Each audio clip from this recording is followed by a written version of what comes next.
পালিয়ে যাওয়া মেয়ের প্রতি কোনো এক বাবার চিঠি। মারে, শুরুটা কিভাবে করব বুঝে উঠতে পারছিলাম না। যেদিন তুই তোর মায়ের অস্তিত্ব ছেড়ে ভূমিষ্ঠ হয়েছিলি, সেদিন থেকে তোকে মা বলে ডাকতে শুরু করলাম। তোকে মা ডাকতে গিয়ে নিজের মা হারানোর ব্যথা ভুলে গিয়েছিলাম। তোর মাকেও কোনো দিন মা ছাড়া অন্য নামে তোকে ডাকতে শুনিনি। স্কুলে প্রথম দিন শিক্ষক তোর নাম জিজ্ঞেস করেছিল। ছোটবেলা থেকে তোকে মা বলে ডাকতে ডাকতে তোর আসল নামটাই ভুলে গিয়েছিলাম। আমি তোর নাম বলতে না পারায় সবাই আমাকে নিয়ে হাসতেছিল, তাই চিঠির উপরে তোর নামের জায়গায় মা লিখেছি। হঠাৎ করে তুই এভাবে চলে যাবি আমি তো বুঝতেই পারিনি। ছেলেটা যেদিন বাইরে ব্যাগ হাতে তোর জন্য অপেক্ষা করছিল, তখন তুই দরজা খুলে বাইরে বের হয়ে আসবি। আমি তখন ভেতরে বসে আল্লাহর কাছে প্রার্থনা করছিলাম, আর কতটা ভালোবাসতে পারলে তুই আমাকে ছেড়ে চলে যাবি না, কতটা ভালোবাসলে তুই আমার ঘরে থাকবি। তুই ঘরে বসে ভাবছিলি আজ যেতে না পারলে ছেলেটার কাছে তুই ছোট হয়ে যাবি, আর আমি ভাবছিলাম তুই চলে গেলে সমস্ত পিতৃ জাতির কাছে কি করে মুখ দেখাবো। জানিস মা, তুই তোর 3 বছরের ভালোবাসা খুঁজে পেয়েছিস, কিন্তু আমার জীবন থেকে 20 বছরের ভালোবাসা হারিয়ে গেছে। মায়ের প্রত্যেকটা বাবা জানে রক্ত পানি করে গড়ে তোলা মেয়েটা একদিন অন্যের ঘরে চলে যাবে। তারপরেও এটুকু কৃপণতা থাকে না বাবাদের ভিতরে। বাবাদের ভালোবাসা শামুকের খোলসের মতো। মা, বাহিরটা শক্ত হলেও ভেতরটা খুব নরম হয়ে থাকে। বাবারা সন্তানদের কতটা ভালোবাসে তা বুঝতে পারে না, বুঝাতেও পারে না, তবে অনেকটা ভালোবাসতে পারে। জানি মা, আমার লেখাগুলো পড়ে তোর খারাপ লাগতে পারে, কি করব বল।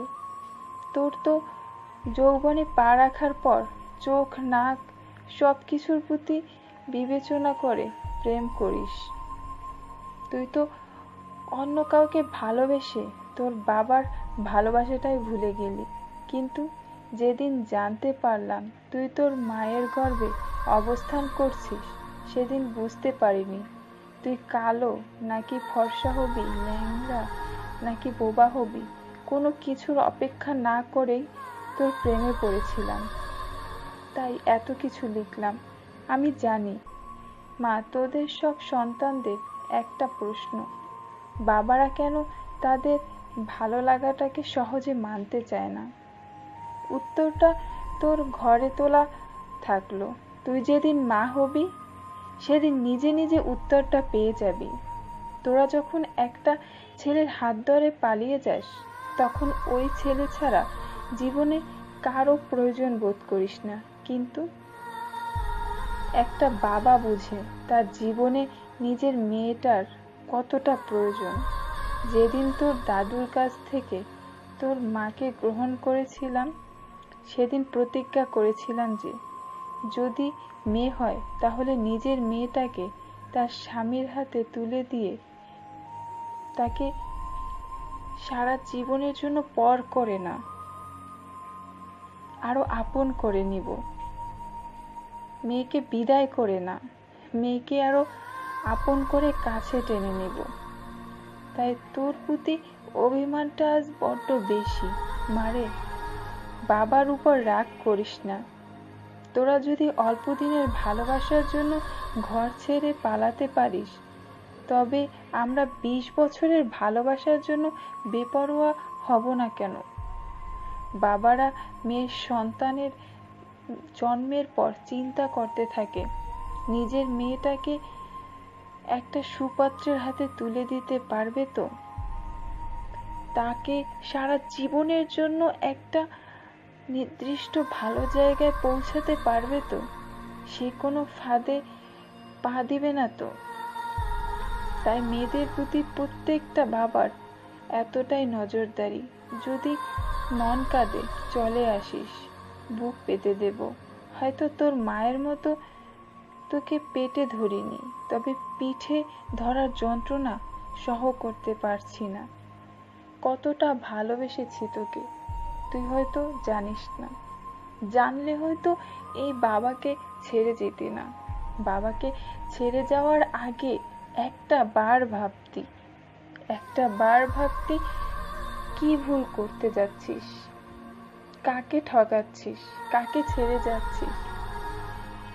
আর লিখতে পারছি না, চোখের পানিতে যেন আমার বুকটা ভেসে যাচ্ছে। একটা অসহ্যকর কষ্টে, যন্ত্রণায় ছটফট করছি আমি। লিখতে যেন খুব কষ্ট হচ্ছে, মনে হচ্ছে বুকটা ভেঙে যাচ্ছে।